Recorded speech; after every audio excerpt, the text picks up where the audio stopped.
Hello again, everyone, and welcome back to Reddit Aliens. I'm John, and as always, thank you so much for being here. Good topic? Let's do it. Paranormal investigators, ghost chasers, or occult enthusiasts, what was a time where you felt that the paranormal was truly real? Please remember to like, share, and subscribe. Okay, no joke. As a child, 2 to 3 years old, I played a lot by myself, usually in the hallway between my mother's room and the bathroom. My mother was so surprised about my linguistic abilities. I was talking so well, but what freaked her out was she would hear me say a word wrong and then say, "Oh, okay," then correct myself. When we went to the video store, I always wanted to watch Crocodile Dundee. My family made fun of it, saying that I had a thing for accents, was born to live in Australia, just joking around with each other. One day, my mom had enough of that movie and asked me why I loved it so much. I told her they were like the man in the bathtub. My mother freaked out. You see, our apartment building was an old converted Victorian. Our bathroom was one of the first installed in our town, and the original tub was claw-footed, abnormally long, and always icy cold. When my mother moved in, she made the comment that it was big enough to float in. The manager said it had been a custom-made tub for the owner, who had been quite tall. The original owner had been Australian. I explained that he sat in the tub and we talked. My mother made me play in the living room only. We moved out as soon as the lease ended. About 10 years ago, I lived with my grandparents in this rural town in the middle of a cornfield, population 150, that includes the animals. My grandfather is a huge minimalist and insisted we did not use the air conditioner during the summer, so we spent a lot of time outside because the house was too hot. I started to camp in the yard instead of staying in my upstairs bedroom where the heat seemed to hold longer. Every night, I would move my tent a little further from the farmhouse. No one was around to mess with me, so my grandparents didn't mind as long as I came home the next morning for breakfast.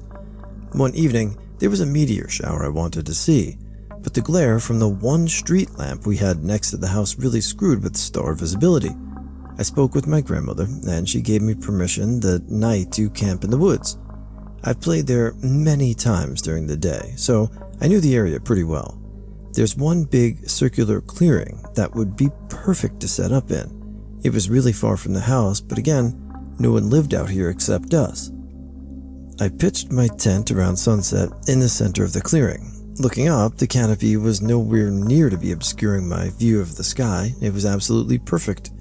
Later that evening, I was awake reading, and around 10:30, I hear a noise from the woods, but not a normal woodland sound. The only way I can describe it is it was like 2 quarters being dropped together. Ching, ching, ching. It was really rhythmic, too. I remember trying to reason it out, and I came up with the raccoon playing with some barn litter it found in a creek. I went back to reading. At 11:30, I'm trying to sleep, but the noise still hasn't stopped. I'm irritated, so I grab my flashlight, my phone, and I quietly move to the corner of my tent where the zipper to open the door is. I didn't turn on my light. I was waiting to get outside before I did. I became aware of a pressure on the side of my head. Someone was trying to reach through my tent to touch me. I can still remember the slow, steady pressure I felt going down the side of my face as I froze with fear. It was a heavy, slow pet that started on the top of my head and ended on my chin.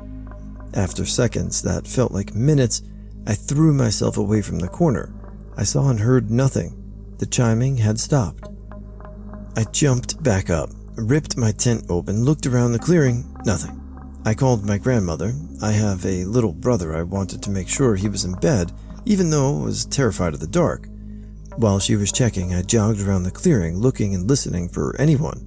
She confirmed he was still in bed, and that no one but me was out there.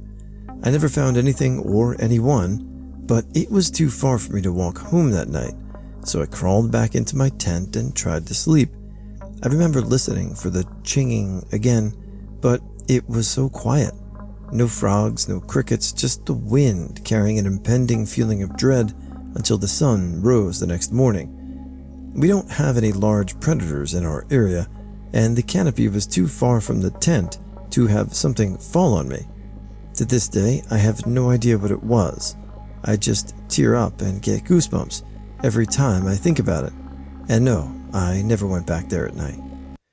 Sounds like a beautiful place to grow up, and sounds like you had one pretty creepy night, so I guess as a kid I probably wouldn't have went back there either, but still sounds great. I used to do Ouija boards with an ex. Oh boy. This one time, after we had finished, a fork flew off the table. When it landed on the floor, it witched. The fork was in the middle of the table.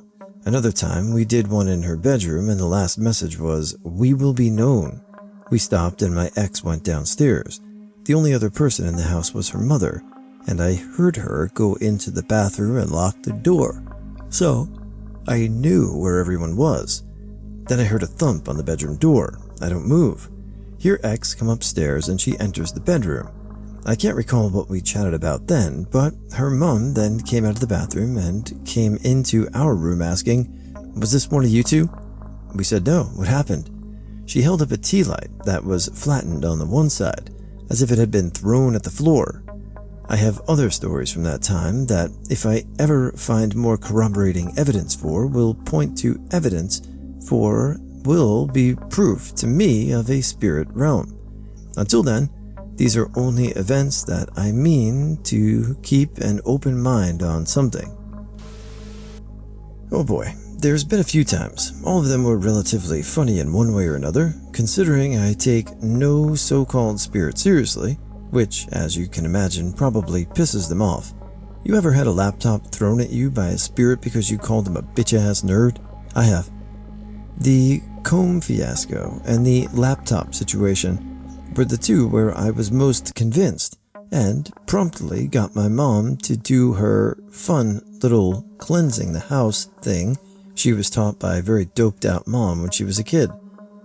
The laptop situation is the shortest, so I'll just tell that one. It was nearly 2 a.m. I'm being an idiot and watching people read an r/creepy PMs, and I hear this sort of soft skittering noise. My service dog, at the time Buster, sort of lifts his head, looks around and decides nothing is there before laying back down. I decide to trust his doggy sense and go back to my video. I hear it again and actually stop and turn around and look at my small dark room. The room wasn't very big. I think I had enough room for a queen bed, my desk, and a small dresser that I had to shove to the end of my bed and just deal with having to squeeze my fat ass through the gap between that and the wall. Not very big at all. So, I stare at my closet, assuming that there's some sort of big-ass bug in there. Bugs get big in Texas, man. Because I don't see one on the floor, and there's nothing much that isn't illuminated by my laptop screen. I'm about to turn around when I hear it again, and the sounds more like paper being rubbed against the wood floors. This time, and my closet door sort of shakes a bit. There's obviously no windows in my closet, no AC vents in my room, and by extent no fan, which means death to me during the summer. So on and so forth. I make sure to run through every possible explanation before writing it off as Jared, our residential ghost. Yeah, we had a residential ghost. He liked coffee, stealing toolboxes, misplacing combs, and scaring the shit out of me when I was home alone. Anyway, I scoff when I realize it's just Jared and demand that Jared, you bitch-ass nerd, stop that right now before I get my mom. As if some 30-year-old cosplayer is going to scare off an actual ghost. Regardless, it stops, and a few minutes later, I go in bed. My desk has this sort of dip in the middle that I just realized was for the keyboard. But I used to put my laptop on it because my chair was rather down low and it was awkward to put it anywhere else. I would put my charger through the small gap between the dip and the desk. It sort of hung down like an inch and was its own little platform, that sort of swing. Don't ask. It was $15, so I'm not complaining, and my laptop would just stay there. What I'm getting at is not only was my laptop contained in this dip by an inch high wall, but the charger was through the gap and keeping it as well. Well, I lay down, cuddle Buster, and start to fall asleep. And just as I'm about to finally drift off into that sweet, sweet void, my laptop hits me in the face very hard. My nose promptly started bleeding everywhere, Buster was barking like mad, and I was left very confused as to how many or my laptop just did that. It was still plugged into the charger, but there was no way it could have gotten out of that dip without unplugging the charger. So, I was left very confused and bloodied, and ended up sleeping in the living room where no laptops could be used as a weapon against me. I bought a book about evoking demons. That book arrived early, and I read a half a dozen times, and then the odd dreams started. Occasionally I have pretty odd dreams, so I changed my diet and ignored them. I read the box a couple more times, found the entirety and the entity with which I wanted to work, and began gathering supplies to do so. The first item showed up in the mail, and I started working on making the items. My boss, overnight, became an allergy and mean-spirited person. My truck tires went flat one night, my furnace quit working, and I got the sickest I'd ever been. I buried the book and the items I had made and had half done at Crossroads, and suddenly all the bullshit stopped.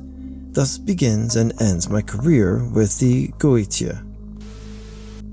Me and my two friends were walking back from a gas station snack haul at like 4 a.m. We cut through an empty parking lot which is still lit. The lights from the lamps are tinted yellow, no flickering, and it was a clear summer night. We all saw a bright blue ball of light appear over our heads and zoom away behind where we were facing. To me it didn't seem higher up than the lights from the parking lot, but it was almost out of my field of view. No sound, no trace, cyan in color. We all stopped and looked at one another like, what the hell was that? You saw it too, right? We spent the rest of that night mourning, psyching ourselves out over aliens, discussing what it could have been, while sitting on the swings at a local park and drinking unhealthy amounts of energy drinks. For the rest of that summer, we kept our eyes on the stars more than usual. Never did see anything like that again, but though, I have hope. This story evoked a lot of nostalgia for me. I remember being young and having something weird happen, or hearing there was some murder from years ago, and us going into the woods trying to solve it or look for clues, and just being young and fun. I've been reading tarot for 15 years, but arguably that's psychology at play. What really effed me up was last week when I was suggested to me that my tarot reading is the will of God, that I'm making the world a better place for Him. I'm not Christian, I'm loosely agnostic, but in the car I asked out loud, okay, if you're really there, what should I expect out of all of this? At that moment, the song I was listening to ended. I have 4,000 songs on my phone. They were being shuffled, and I'll Be There For You by the Rembrandts started playing.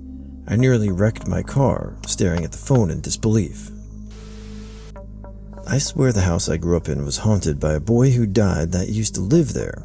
We used to live down the street from his house, and one day the son of the family died in a tobogganing accident. When the family moved, we moved into their house. Anyway, every morning I would wake up and my closet doors would be open. At first I thought maybe someone in my family was coming into my room during the night, but why open the closet? I asked my mom if she was coming into my room, but nope. Then I asked my brother and sister, and they just looked at me like an annoying, stupid younger brother. So I started wedging the closet door shut every night.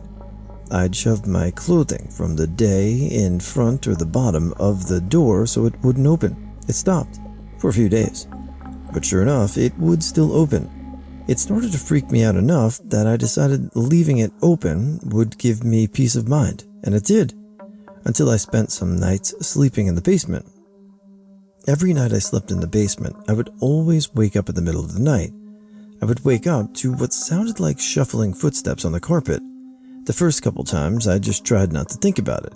Then one night the footsteps got louder and came closer and closer, then stopped as soon as they sounded as if someone was standing over me. I remember just closing my eyes hard as possibly could, thinking, don't you effing dare open your eyes. I felt as if someone was standing over me, and I felt so cold and my stomach just sank. Then about 15 seconds later, the sound started again, and the footsteps moved away from me. As soon as I heard nothing, I jumped up and ran up the stairs. I also had some friends who've experienced some weird shit in that basement. I'm glad I don't live there anymore. Not an otherworldly believer or ghost hunter, but my wife and I did our honeymoon in Jerome, Arizona. We stayed at the Mile High Inn. Like most of Jerome, the building used to be a bordello. It's supposedly haunted as the madam and a few patrons had been murdered there, but the ghost of the madam's cat, Sips, was supposed to be the main haunt. It's a really nice little hotel, and I'd recommend it to anyone going to that area. But I will say that the place is quiet, freakishly quiet. So every night, when we'd shut the lights off and go to bed, I'd keep a strong face but was secretly a little scared that I might witness something. One night, after the fear had died down a bit, I fell asleep. I woke up to the feeling of something batting at my feet. It felt exactly like a cat slapping its paws against my left foot. I woke up and spent the next couple of seconds in sheer terror. Then I sat up and saw that it was my sleeping wife's foot spazzing out against mine. That's really the only thing I have close to paranormal story. This happened as a teenager. I was sitting in my room on the bed and it was like someone sat on the edge of the bed. And there was an overwhelming smell of lilacs. I quickly leave my room, told my mother about it, and she tears up. Says her mom, who had passed, always smelled of lilacs. That was her favorite flower. I've experienced 3 different paranormal events in my short life. 2 at work and 1 time visiting Germany. My cousin took me to Auschwitz. That place screamed pain. My chest hurt being there. We got to the showers, and I leaned on a support pillar that I thought was thinking. I was trying not to touch anything with my body. Shoes don't count. And my arm felt like it was on fire. Afterwards, we went to a great pub, trade some German beer, and felt better. It was Augustiner Hals. Did a Ouija board with my mates when we were kids about 12 years old. Didn't have a board, so we just drew it out of chalk. Can't remember what we said, but it was just stupid and childish because we were just pissing about. None of us were buying into it, but the glass just bloody shattered in my pal's hand. No blood, no cuts, no injuries. It just fell apart in his hand.